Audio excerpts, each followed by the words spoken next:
God on the Move. I can say it's the Bible. The Bible keeps me going. I was in the village. I was not even significant kid when I was given a Bible. And the first time I came to the contact with the Bible, I sensed my life start to change. Niger is a vast landlocked country in West Africa, shaped by the Sahara Desert and marked by deep poverty, political instability, and resilience among its people. The population is overwhelmingly Muslim, and Islam strongly influences public life and social norms. Christians make up a very, very small minority and often experience pressure, discrimination, and at times outright persecution. While the government is officially secular, insecurity at the presence of extremist groups in part of the country have increased risks for Christian communities. Spiritually, Niger is often described as a hard and dry ground. The gospel is little known, fear and traditional beliefs remain strong, and yet there is a quiet hunger for hope, peace and transformation. You are listening to the God on the Move podcast. This Lausanne Movement production is part of a wider initiative dedicated to sharing testimonies of God's work across the world for every believer. And this is a story about living in the shadow of silence in Niger. The voice you heard earlier is Ayuba Abdullahi. He's a servant of Christ, and this is his story. I'm Ayuba Abdullahi, and I'm in Niger, specifically in Niamey town. And I've joined Cure Hospital since 2023, and I'm working as a spiritual assistant in the hospital. I have a family, and I'm living now in Niamey, and my family is in the village. I've been working for Cure for almost 2.5 years now, and I'm not married yet. And this is where I do ministry in the Niamey town, where we see patients that's coming from different villages, and we share the gospel here with them. And also we try to connect as much as we can. But let me tell you a little bit about my family, maybe. We come from the north, from the Mali border, and my dad was a Muslim, and he got converted once. He's been in this area of Torodi. The village name is Torodi. So he accepted Jesus there. The first time it was him as Muslim scholar.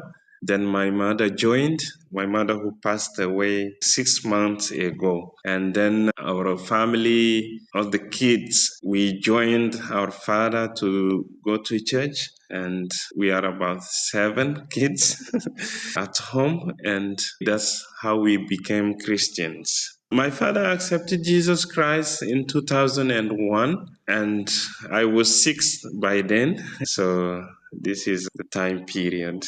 I wanted to learn a little bit more about Ayuba, and since I had no idea what a spiritual assistant in a hospital does, I first asked him to tell me a little bit more about that. It's a bit weird, but this is a title given, I found it like that. Spiritual assistant, I think it's given like that. Like the fact that we just help kids with ministry activities. That's why they have given it that title, maybe. On the day-to-day basis, when the patients and the guardians come in the hospital, we do our best to get into contact with them. And it's a bit of sensitive thing, like even if we are a hospital, we give charity.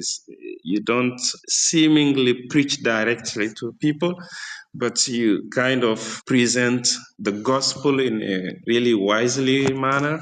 So this is our routine every day. Like when the patients come in the hospital, when they are in the group, you avoid sharing about Jesus in the group because there are some people you don't know their intentions. But once the patient is admitted in the ward and they are under treatment, you can go to them and discuss with them on one-on-one, and you share something with them. Most of the time, what we do is we start with a story that is familiar to them, even in the Quran, like the story of Adam and Eve, and the story of Abraham, or the story of Noah or Joseph. Then you link it with Jesus afterwards. And sometimes when you are telling the story, they are kind of happy. But when it's come to where you link it with Jesus, then you will start to see the other face of the person. Most of the time, if the person is not really interested, we don't push.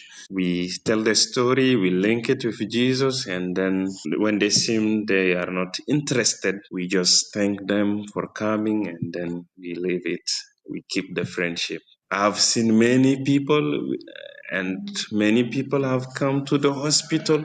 This is the strange thing. I don't know why, but I didn't see seriously someone openly say he accepted Jesus. Most of the time, there are some who will say, but it's just because the hospital is a charity hospital. And once they go home, I call them, I say, how are you doing? They say, oh, we have seen your team. They shared something with us, but yes, I was not ready, but my family. So for my lifetime, I didn't see one person coming to Jesus honestly yet. Like he really understands what is going on. But I have some kind of yes that are weak. So I don't consider those. Those who are familiar with the God on the Move podcast know we're always trying to paint a picture of what the situation is like in each country and what people from the outside need to understand about the spiritual climate of this context. So here's Ayuba's perspective on Niger. Most of the people in the country, they are Muslims. And what that means to us is that you feel like you are in a bottle. And recently in our small town, all the villages closes because of the situation of security. So most of the churches, they don't even gather anymore. So it's looked like you are in a kind of a situation where you don't open up everywhere. So you feel like a stranger in your own country. Honestly, it seems like it's beyond the church control. It seems like the church is just okay, we need to pray. But our brothers and sisters in the village, they are the ones that are suffering, and we don't seem to really have any solution than prayer. I don't see that. From what I have heard from those who came from the villages, they are telling us is that it seems like it's Islamic group and the individuals, because some villages they impose some laws on them, like you need to cut your trouser, you need to leave your barber grow. So they impose law in some villages on women and something like that.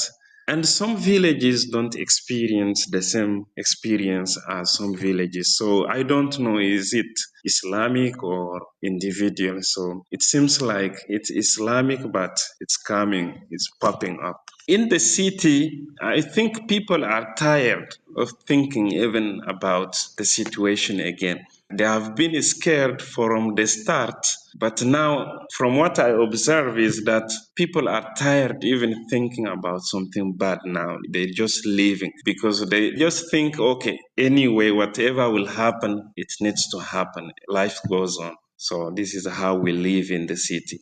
I do have a church that I go to. It's a small church of 40 people, but they have never discussed it in the church.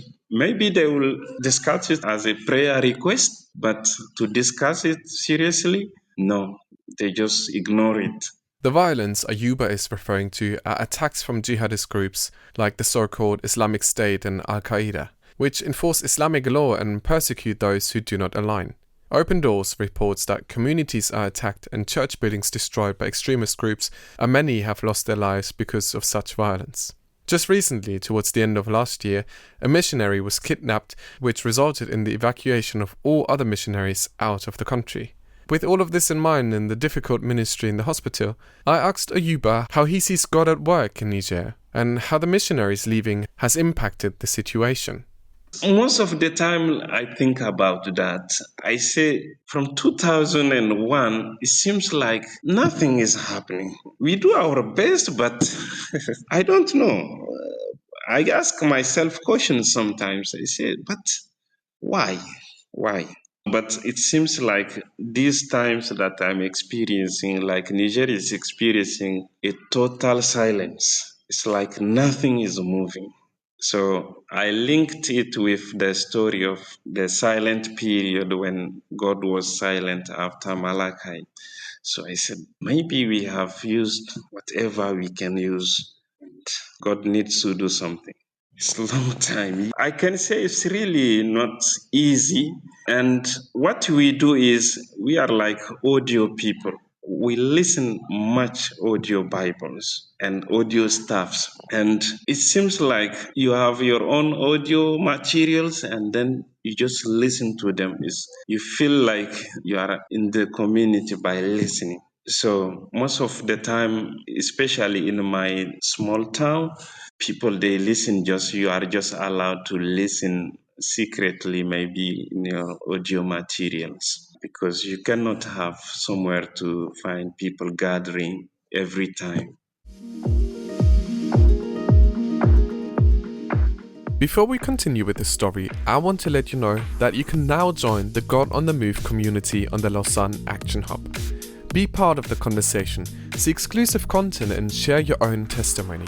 You can find the link to join the community in the podcast description. Also, if you have a story to share or know someone who might have, please contact us at podcast@lausanne.org. That is podcast@lausanne.org. I can say the missionaries, they have done a great job because maybe if they didn't come, we will not maybe have heard about Jesus. So this is wonderful. This has been really great. Maybe something that didn't work is we have been dependent on them for a long time. When I say dependent, it's like they assist every time in everything. We have a lot of kidnappings in the town, and the town is not safe as before. So when the missionaries are left, it seems like they leave behind them just babies. So this is what my feeling is. We feel now the responsibility of teachers and guidance. Seriously, now things will be difficult in the churches because they used to have teachers, and so people are not used to. Let me give one example. When there is a training, you will see that for that training, money will be provided for transport for people and for food. And people will come and just get the training for free, and the mission or whatever will take charge of everything. So people will feel now there is a huge difference. So I don't know. For us, it seems like, okay, we have not moved with the government and all the church missions are leaving. The missionaries that used to support people, now they are leaving. NGOs are closing, and almost all the Christians are in the NGOs, and we don't have a lot of teachers in the government field. We don't have workers there. So it seems like the change will be huge. I think we are just about to experience the change. And for now, we don't plan. Now that all these things disappeared, maybe we will start taking some responsibility maybe in the future. And the church will really give us, I think, a lot of responsibilities. This is what my feeling is in the church. Because now in my church, the pastor sometimes give us occasions to preach. And they have never done that before in the past. Never. So we feel like they have the feeling that if missionaries left, maybe some young people that are a little bit serious, they need to bring them closer to them so that they will save maybe the generation. I don't know. This is my thinking. And we have a lot of threat towards the community, a lot of threats. People will think you are just stupid. Especially my tribe now, we are really in trouble because everywhere you go, you are insulted. In the bus, because our tribe Fulani are most of them in the jihadism things. So most of the time, we are not appreciated in the community. I really wanted to encourage Ayuba, but to be honest, I was a bit lost for words. All I could think of is, how does someone in such a context even come to a place of being excited about missions? I started to have that when I came to the university for the first year. So in the first year, I came to the university with my little faith. I don't know much. I don't know also the city, the town. So I went to the university Wi-Fi. I said, but God, I need to watch some preachings on the net, but I don't know whose name to tape. So when I enter in the internet, I saw preachers. Then I saw Billy Graham sermons. So it makes a huge difference because I started to watch Benny Hinn messages. Then I did not get comfortable. Then I saw suggestions like Billy Graham sermons. Then I started to watch over and over again. But I started the ministry since I was 16 with the children in the village.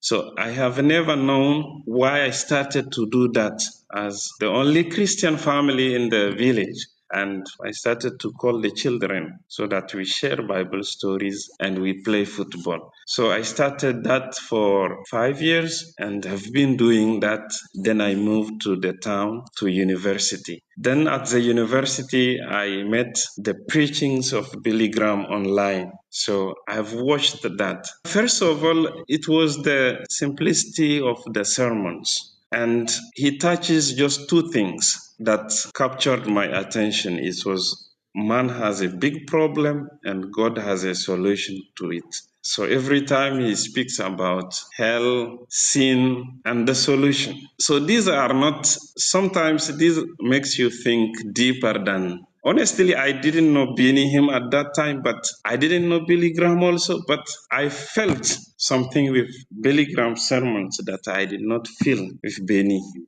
So I've never intended to join the mission. I don't know how I found myself in a Bible school. They are searching for someone to translate, and I was doing English classes in the university. So I went there, I interpret for them. Then I said, no, I will go because I don't need to stay in the Bible school.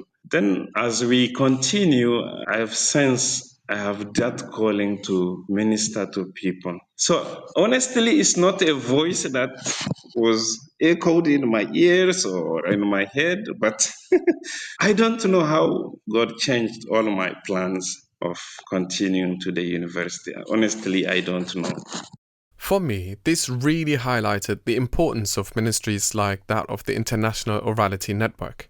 And it brought a bit of an uplift to our conversation and made me wonder, how are Ayuba's discipleship journeys keeping up otherwise? How does he stay close to Jesus? And what are the things that he's praying for?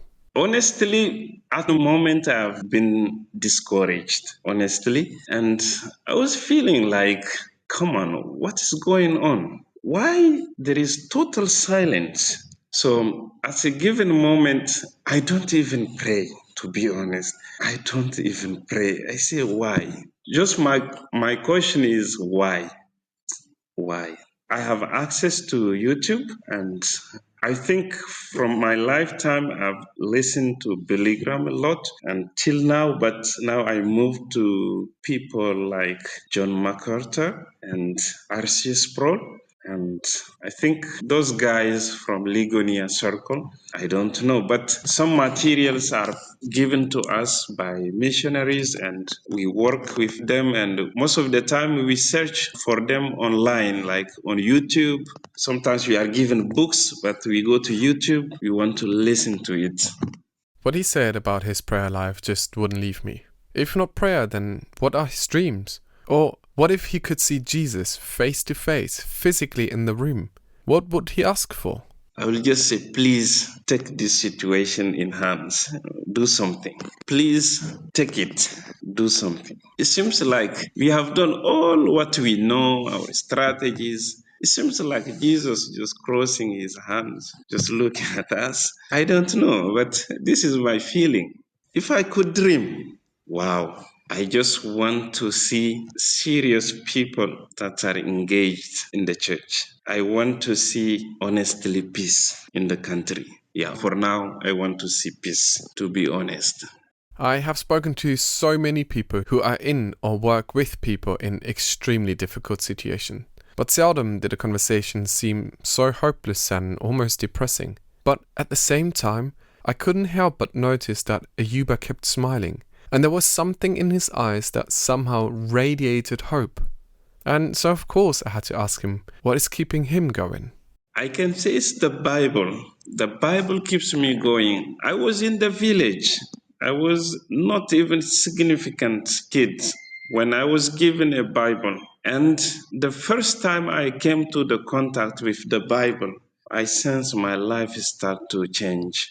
And one time I had a dream in 2016. This was at night when I dreamed about a big cloud, clean. And it was so clean that when I woke up, I thought there was a light on me. And then I woke up, I saw nothing. But I was not afraid, but total deep joy that I cannot tell to you. But I don't know how it happened. So every day, and one story in the Bible, when I read it, I feel like this is real.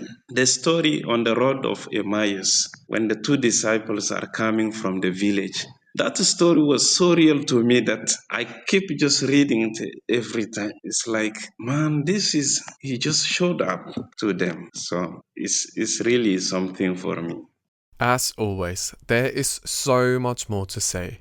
More about the work of the Cure Hospital, and more about Ayuba's faith journey and ministry today, and sadly so much more about the persecution and increasing tensions in Niger.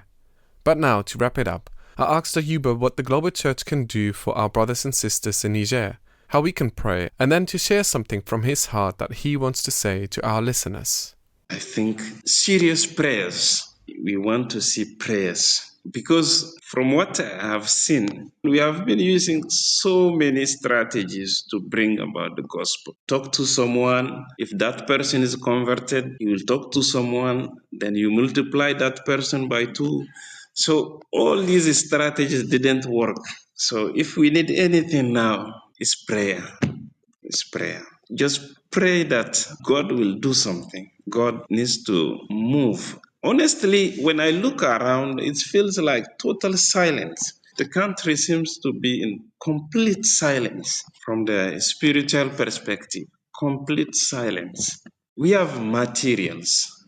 We have everything that needs to be really to share the gospel. And when we experience wars and killings in the villages, I really don't know. It's like whatever we are given, the pain is still there. But for me, I don't know how you can support us because you cannot come here other than the prayers that really people need to pray for us every day so that we can really experience peace and God doing something here. One thing I will say is that they need to keep going because Jesus is real. And how I know that is the way my father came to faith.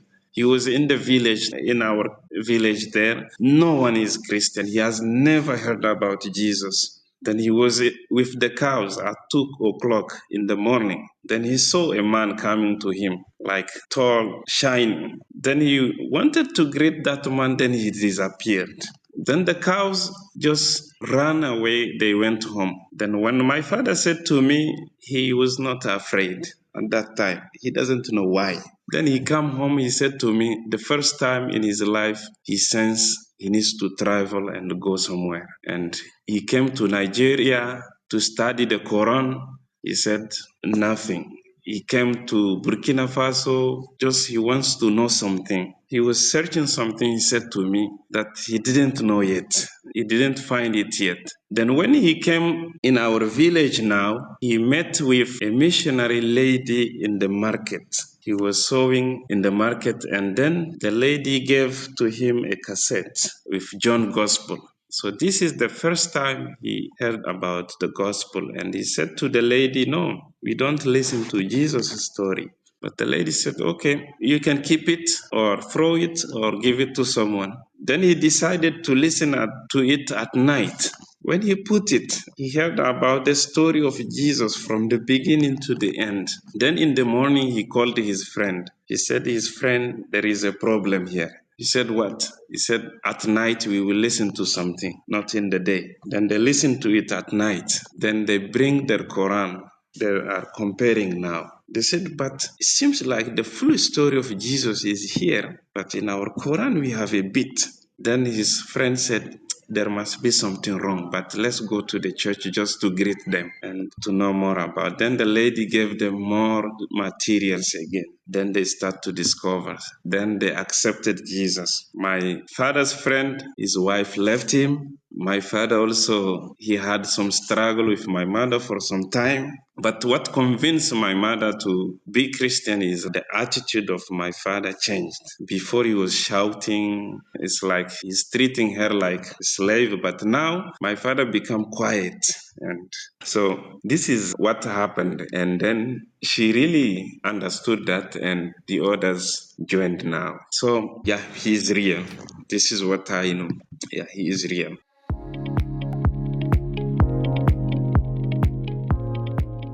You have listened to the God on the Move podcast, which is part of the Lausanne Movement's wider God on the Move initiative, where we want to share inspiring God stories from the global church with the global church.